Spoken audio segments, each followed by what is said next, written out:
Here we go with some more Harry Potter and the Sorcerer's Stone read aloud. Today is chapter 12, called The Mirror of Erised. Christmas was coming.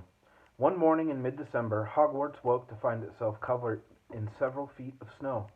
The lake froze solid, and the Weasley twins were punished for bewitching several snowballs so that they followed Quirrell around, bouncing off the back of his turban. The few owls that managed to battle their way through the stormy sky to deliver mail had to be nursed back to health by Hagrid before they could fly off again. No one could wait for the holidays to start. While the Gryffindor common room and the Great Hall had roaring fires, the drafty corridors had become icy, and a bitter wind rattled the windows in the classrooms. Worst of all were Professor Snape's classes down in the dungeons, where their breath rose in a mist before them, and they kept as close as possible to their hot cauldrons. "I do feel so sorry," said Draco Malfoy, one potions class, "for all those people who have to stay at Hogwarts for Christmas because they're not wanted at home." He was looking over at Harry as he spoke. Crabbe and Goyle chuckled. Harry, who was measuring out powdered spine of lionfish, ignored them. Malfoy had been even more unpleasant than usual since the Quidditch match. Disgusted that the Slytherins had lost, he had tried to get everyone laughing at how a wide-mouthed tree frog would be replacing Harry as Seeker next. Then he'd realized that nobody found this funny, because they were all so impressed at the way Harry had managed to stay on his bucking broomstick. So Malfoy, jealous and angry, had gone back to taunting Harry about having no proper family. It was true that Harry wasn't going back to Privet Drive for Christmas. Professor McGonagall had come around the week before, making a list of students who would be staying for the holidays, and Harry had signed up at once. He didn't feel sorry for himself at all. This would probably be the best Christmas he'd ever had. Ron and his brothers were staying too, because Mr. and Mrs. Weasley were going to Romania to visit Charlie. When they left the dungeons at the end of potions, they found a large fir tree blocking the corridor ahead. Two enormous feet sticking out at the bottom, and a loud puffing sound told them that Hagrid was behind it. "Hi, Hagrid. Want any help?" Ron asked, sticking his head through the branches. "Nah, I'm all right. Thanks, Ron." "Would you mind moving out of the way?" came Malfoy's cold drawl from behind them. "Are you trying to earn some extra money, Weasley? Hoping to be gamekeeper yourself when you leave Hogwarts, I suppose? That hut of Hagrid's must seem like a palace compared to what your family's used to." Ron dived at Malfoy just as Snape came up the stairs. "Weasley!" Ron let go of the front of Malfoy's robes. "He was provoked, Professor Snape," said Hagrid, sticking his huge hairy face out from behind the tree. "Malfoy was insulting his family." "Be that as it may, fighting is against Hogwarts rules, Hagrid," said Snape silkily. 5 points from Gryffindor, Weasley, and be grateful it isn't more. Move along, all of you." Malfoy, Crabbe, and Goyle pushed roughly past the tree, scattering needles everywhere and smirking. "I'll get him," said Rod, grinding his teeth as Malfoy's back. "One of these days, I'll get him." "I hate them both," said Harry. "Malfoy and Snape." "Come on, cheer up. It's nearly Christmas," said Hagrid. "Tell you what, come with me and see the Great Hall. Looks a treat." So the three of them followed Hagrid and his tree off to the Great Hall, where Professor McGonagall and Professor Flitwick were busy with the Christmas decorations. "Ah, Hagrid, the last tree. Put it in the far corner, would you?" The hall looked spectacular. Festoons of holly and mistletoe hung all around the walls, and no less than 12 towering Christmas trees stood around the room, some sparkling with tiny icicles, some glittering with hundreds of candles. "How many days you got left until your holidays?" Hagrid asked. "Just one," said Hermione.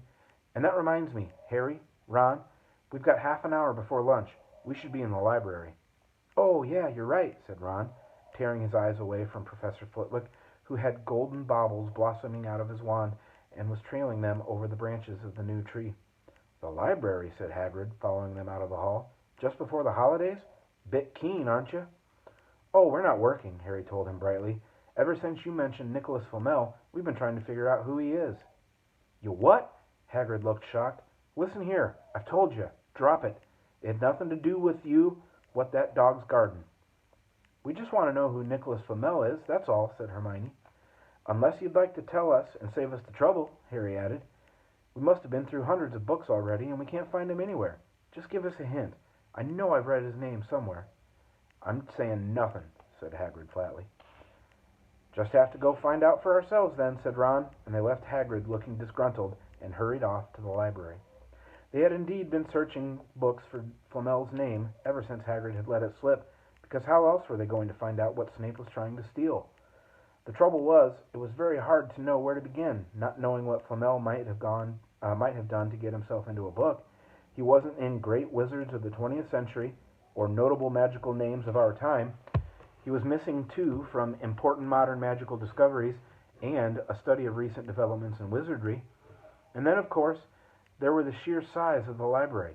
Tens of thousands of books, thousands of shelves, hundreds of narrow rows. Hermione took out a list of subjects and titles she had decided to search, while Ron strode off down a row of books and started pulling them off the shelves at random. Harry wandered over to the restricted section. He had been wondering for a while if Flamel wasn't somewhere in there. Unfortunately, you needed a specifically signed note from one of the teachers to look in any of the restricted books, and he knew he'd never get one.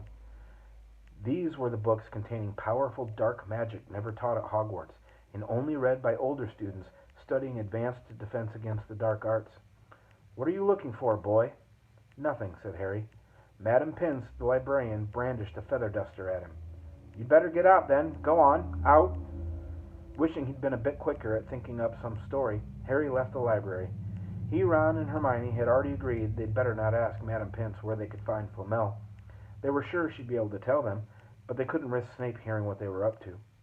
Harry waited outside in the corridor to see if the other two had found anything, but he wasn't very hopeful. They had been looking for 2 weeks, after all, but as they had only had odd moments between lessons, it wasn't surprising they'd found nothing. What they really needed was a nice long search without Madam Pince breathing down their necks. 5 minutes later, Ron and Hermione joined him, shaking their heads. They went off to lunch. "You will keep looking while I'm away, won't you?" said Hermione, "and send me an owl if you find anything?" "And you could ask your parents if they know who Flamel is," said Ron. "It'd be safe to ask them." "Very safe, as they're both dentists," said Hermione. Once the holidays had started, Ron and Harry were having too good a time to think much about Flamel. They had the dormitory to themselves, and the common room was far emptier than usual, so they were able to get the good armchairs by the fire. They sat by the hour eating anything they could spare on a toasting fork, bread, English muffins, marshmallows, and plotting ways of getting Malfoy expelled, which were fun to talk about even if they wouldn't work. Ron also started teaching Harry wizard's chess. This was exactly like Muggle chess, except the figures were alive, which made it a lot like directing troops in battle. Ron's set was very old and battered. Like everything else he owned, it had once belonged to someone else in his family, in this case his grandfather. However, old chessmen weren't a drawback at all. Ron knew them so well he never had trouble getting them to do what he wanted. Harry played with chessmen Seamus Finnegan had lent him, and they didn't trust him at all. He wasn't a very good player yet, and they kept shouting different bits of advice at him, which was confusing. "Don't send me there, can't you see his knight? Send him, we can afford to lose him." On Christmas Eve, Harry went to bed looking forward to the next day for the food and the fun, but not expecting any presents at all. When he woke early in the morning, however, the first thing he saw was a small pile of packages at the foot of his bed. "Merry Christmas," said Ron sleepily as Harry scrambled out of the bed and pulled on his bathrobe. "You too," said Harry. "Will you look at this? I've got some presents."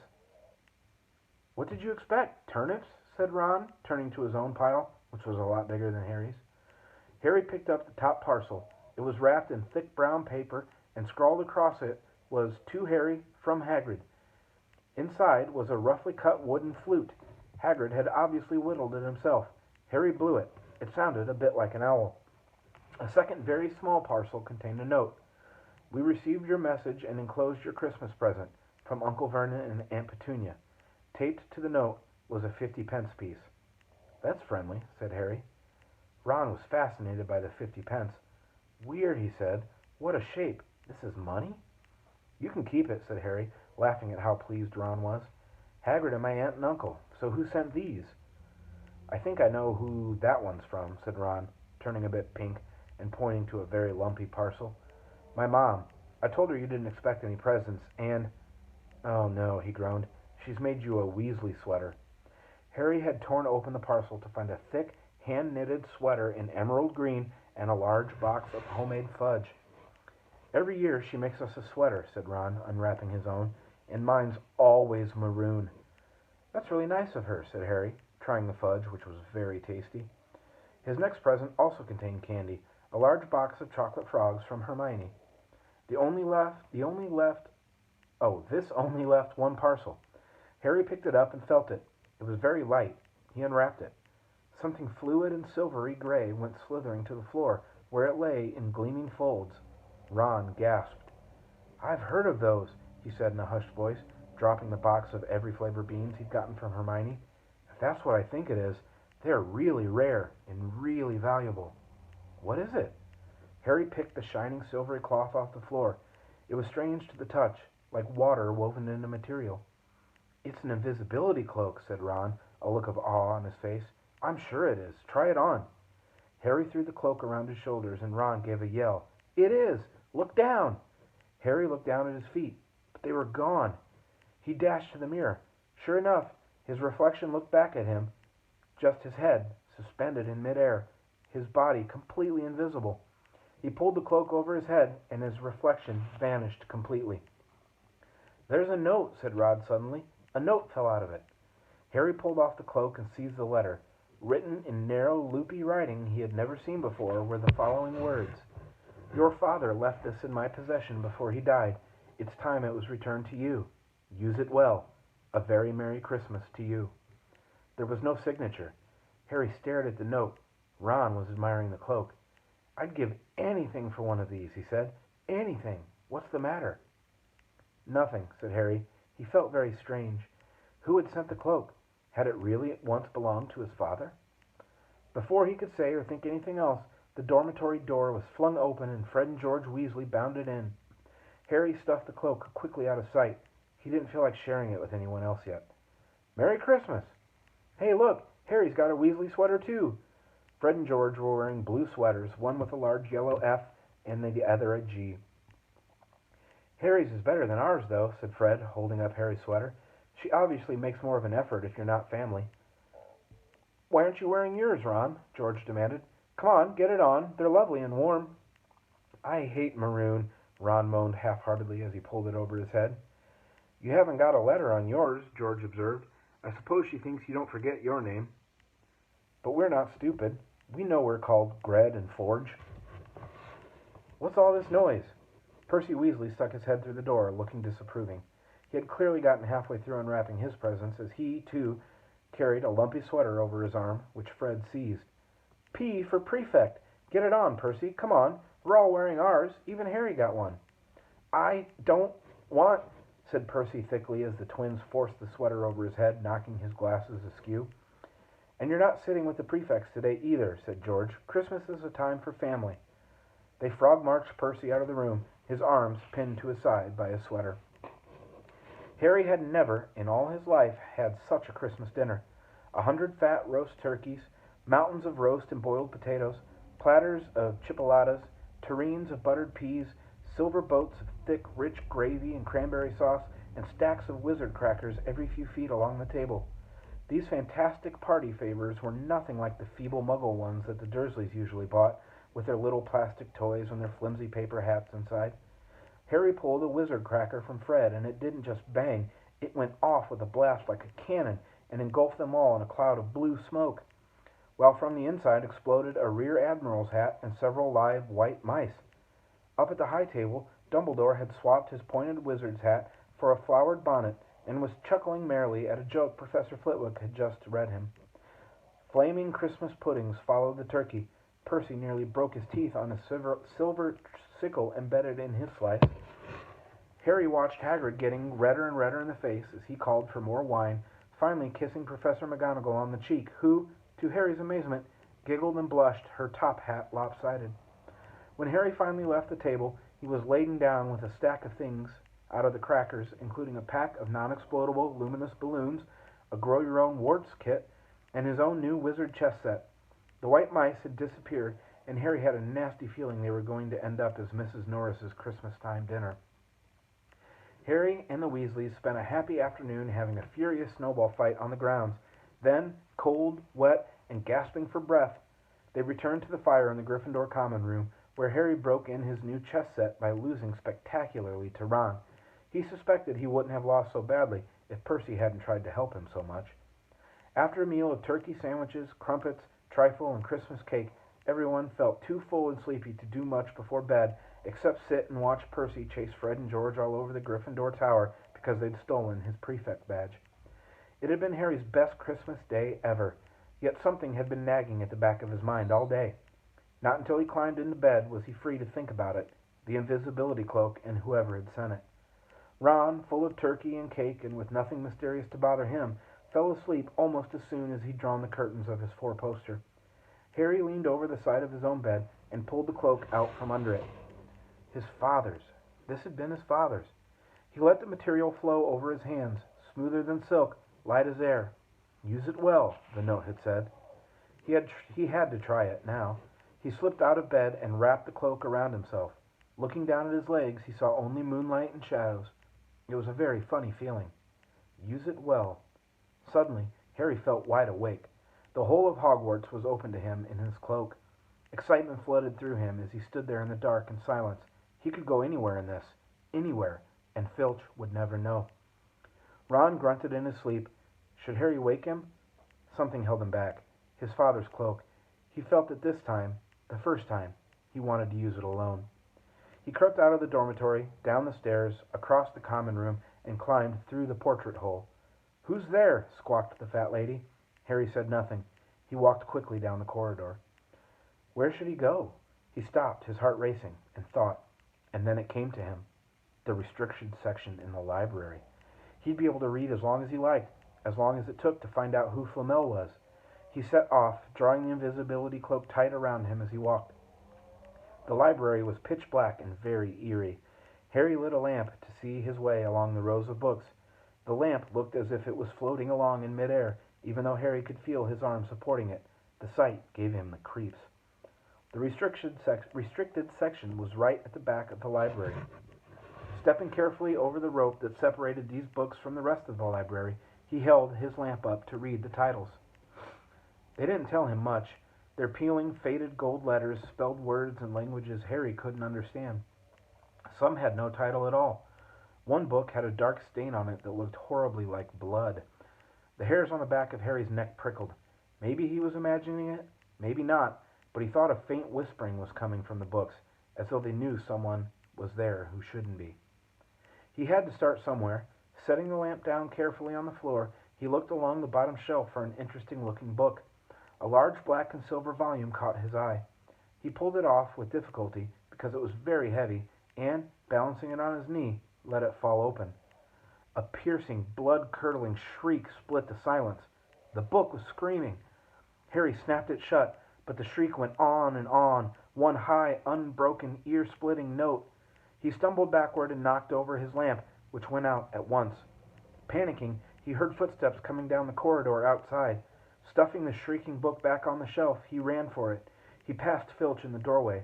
Filch's pale, wild eyes looked straight through him, and Harry slipped under Filch's outstretched arm and streaked off up the corridor, the book's shrieks still ringing in his ears.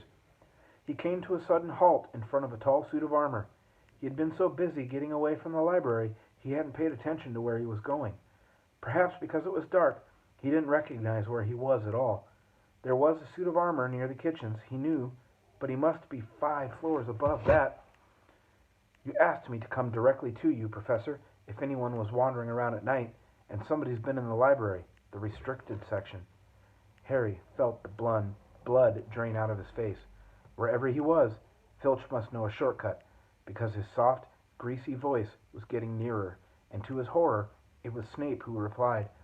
The restricted section? Well, they can't be far. We'll catch them. Harry stood rooted to the spot as Filch and Snape came around the corner ahead. They couldn't see him, of course, but it was a narrow corridor, and if they came much nearer, they'd knock right into him. The cloak didn't stop him from being solid. He backed away as quietly as he could. A door stood ajar to his left. It was his only hope. He squeezed through it, holding his breath, trying not to move it, and to his relief he managed to get inside the room without their noticing anything. They walked straight past, and Harry leaned against the wall, breathing deeply, listening to their footsteps dying away. That had been very close. It was a few seconds before he noticed anything about the room he had hidden in. It looked like an unused classroom. The dark shapes of desks and chairs were piled against the walls, and there was an upturned wastepaper basket but propped against the wall, facing him, was something that didn't look as if it belonged there. Something that looked as if someone had just put it there to keep it out of the way. It was a magnificent mirror, as high as the ceiling, with an ornate gold frame standing on two clawed feet. There was an inscription carved around the top. It read, Erised stra eru oit ube kafru oit on woshi. His panic fading now that there was no sound of Filch and Snape, Harry moved nearer to the mirror, wanting to look at himself but see no reflection again. He stepped in front of it. He had to clap his hands to his mouth to stop himself from screaming. He whirled around. His heart was pounding far more furiously than when the book had screamed, for he had not seen only himself in the mirror, but a whole crowd of people standing right behind him. But the room was empty. Breathing very fast, he turned slowly back to the mirror. There he was, reflected in it, white and scared looking, and there, reflected behind him, were at least 10 others. Harry looked over his shoulder, but still no one was there. Or were they all invisible too? Was he in fact in a room full of invisible people, and this mirror's trick was that it reflected them, invisible or not? He looked in the mirror again. A woman standing right behind his reflection was smiling at him and waving. He reached out a hand and felt the air behind him.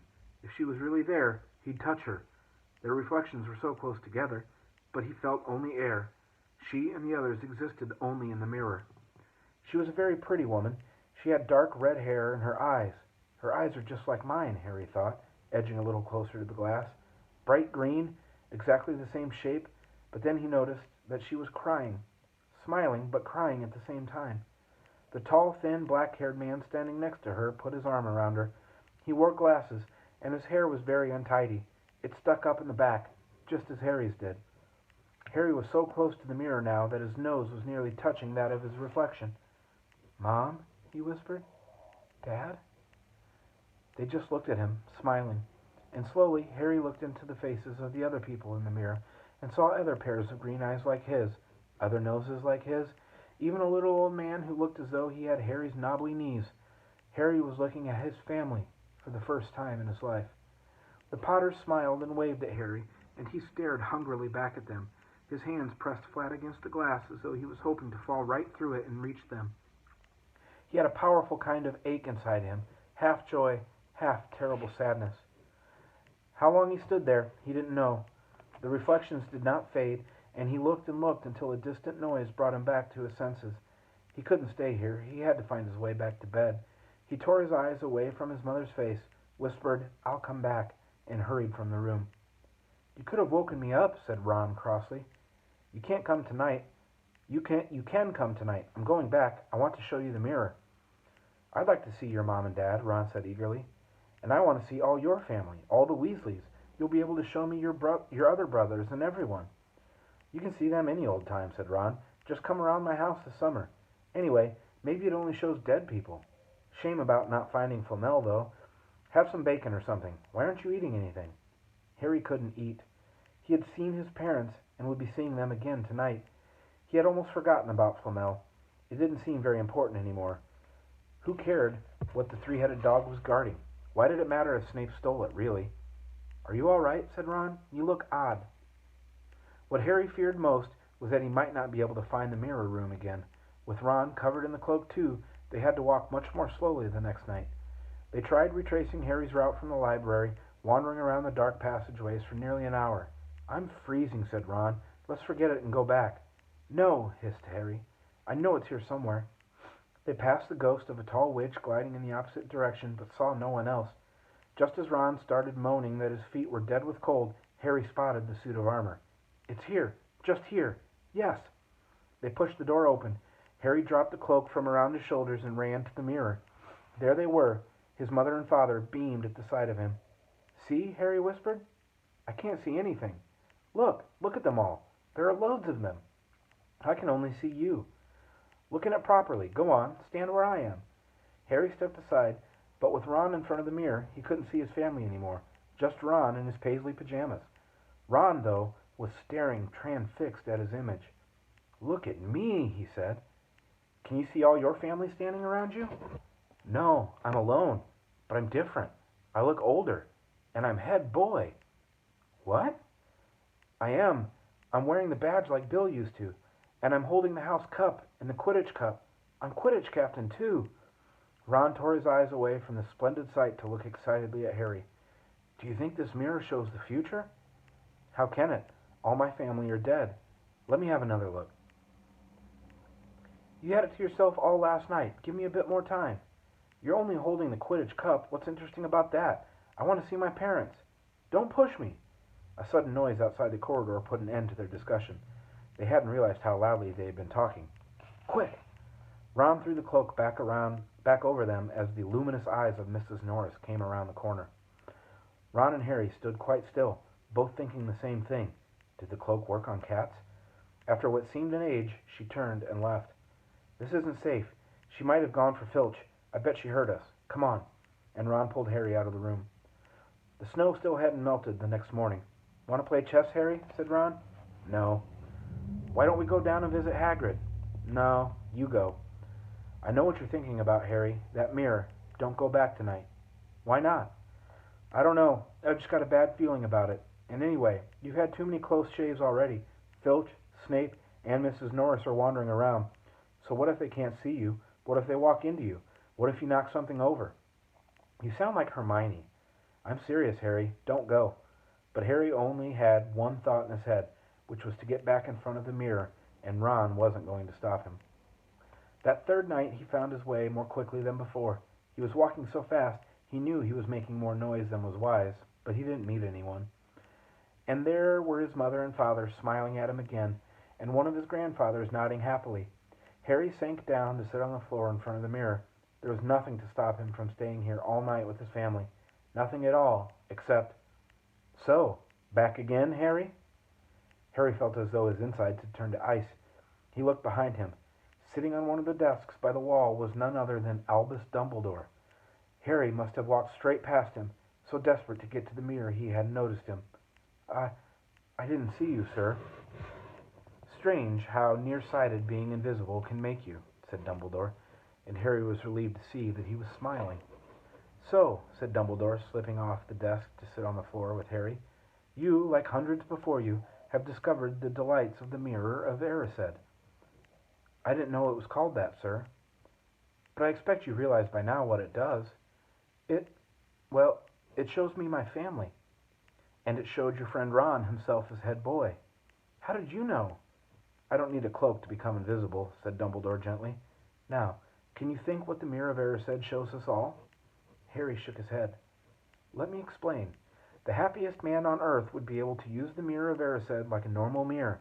That is, he would look into it and see himself exactly as he is. Does that help? Harry thought, then he said slowly, It shows us what we want? Whatever we want? Yes and no, said Dumbledore quietly. It shows us nothing more or less than the deepest, most desperate desires of our hearts. You, who have never known your family, see them standing around you. Ronald Weasley, who has always been overshadowed by his brothers, sees himself standing alone, the best of them all. However, the mirror will give us neither knowledge nor truth. Men have wasted away before it, entranced by what they have seen, or been driven mad, not knowing if what it shows is real or even possible. The mirror will be moved to a new home tomorrow, Harry, and I ask you not to go looking for it again. If you ever do run across it, you will now be prepared. It does not do well to dwell on dreams and forget to live. Remember that. Now, why don't you put that admirable cloak back on and get off to bed? Harry stood up. Sir, Professor Dumbledore, can I ask you something? Obviously, you've just done so, Dumbledore smiled. You may ask me one more thing, however. What do you see when you look in the mirror? I see myself holding a pair of thick woolen socks. Harry stared. One can never have enough socks, said Dumbledore. Another Christmas has come and gone, and I didn't get a single pair. People will insist on giving me books. It was only when he was back in bed that it struck Harry that Dumbledore might not have been quite truthful. But then, he thought, as he shoved Scabbers off his pillow, it had been quite a personal question. Alrighty, that's it for Chapter 12. Hope you're all staying safe, being good for your parents, and getting your work done. Take care, and see you guys later.